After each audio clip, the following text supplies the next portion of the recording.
Satu, menurut saudara bagaimanakah cara memilih strategi pembelajaran yang tepat? Apa saja yang perlu dipertimbangkan terlebih dahulu sebelum memilih strategi pembelajaran tersebut?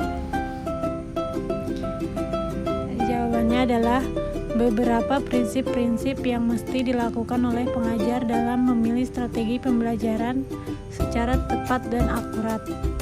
Pertimbangan tersebut mesti berdasarkan pada penempatan tujuan pembelajaran, aktivitas dan pengetahuan awal siswa, integritas bidang studi atau pokok bahasan, alokasi waktu dan sarana penunjang, dan jumlah siswa. Dalam memilih metode terdapat hal-hal yang harus dipertimbangkan dan diperhatikan. Di antaranya adalah tujuan yang ingin dicapai dalam pembelajaran, kemampuan dan latar belakang siswa, kemampuan dan latar belakang guru, keadaan proses belajar yang berlangsung, alat-alat atau sarana yang tersedia. Yang kedua ada, apakah strategi pembelajaran peningkatan kemampuan berpikir cocok digunakan pada setiap jenjang pendidikan? Utarakan pendapat saudara. Ya, karena strategi pembelajaran peningkatan kemampuan berpikir atau SPPKB adalah strategi pembelajaran yang bertumpu kepada pengembangan kemampuan berpikir siswa melalui telaahan fakta-fakta atau pengalaman siswa sebagai bahan untuk memecahkan masalah.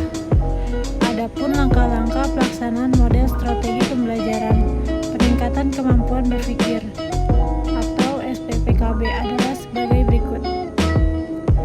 Yang pertama ada tahap orientasi, tahap pelacakan, tahap konfrontasi, tahap inquiry, tahap akomodasi, dan tahap transfer. Yang ketiga, apa yang akan saudara lakukan ketika strategi yang saudara terapkan ternyata tidak dapat membangkitkan motivasi siswa dalam belajar sehingga berdampak pada nilai akhir siswa? Pada tindakan saudara jika menemukan kasus demikian?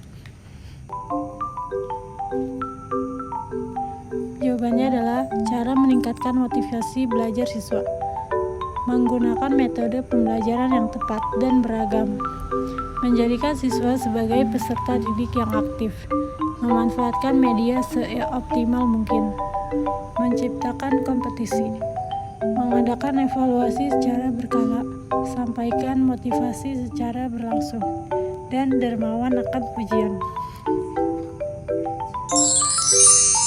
Yang keempat ada, jelaskanlah makna pembelajaran dengan menggunakan strategi pembelajaran induktif dan deduktif dan bagaimanakah cara implementasinya di kelas.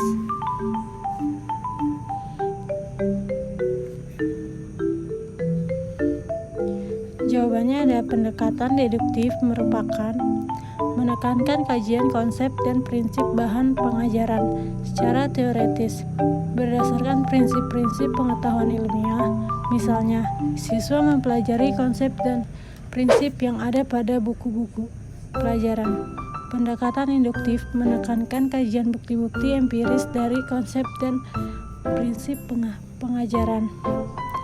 Implementasinya secara lebih khusus, strategi pembelajaran dengan pola pengelolaan induktif terdiri atas 4 langkah, yaitu A. Guru memilih bagian dari pengetahuan, aturan umum, prinsip, konsep, dan sebagainya yang akan disajikan.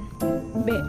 Guru menyajikan contoh spesifik untuk dijadikan sebagai dasar penyusunan hipotesis. C. Bukti-bukti. Berdasarkan dengan pelaksanaan pendekatan deduktif, ada 4 tahapan yang harus dilakukan guru, yakni yang pertama, tahap penyajian abstraksi, yang kedua, tahap penjelasan istilah, yang ketiga, tahap penyajian contoh, dan yang keempat, tahap siswa membuat contoh mereka sendiri.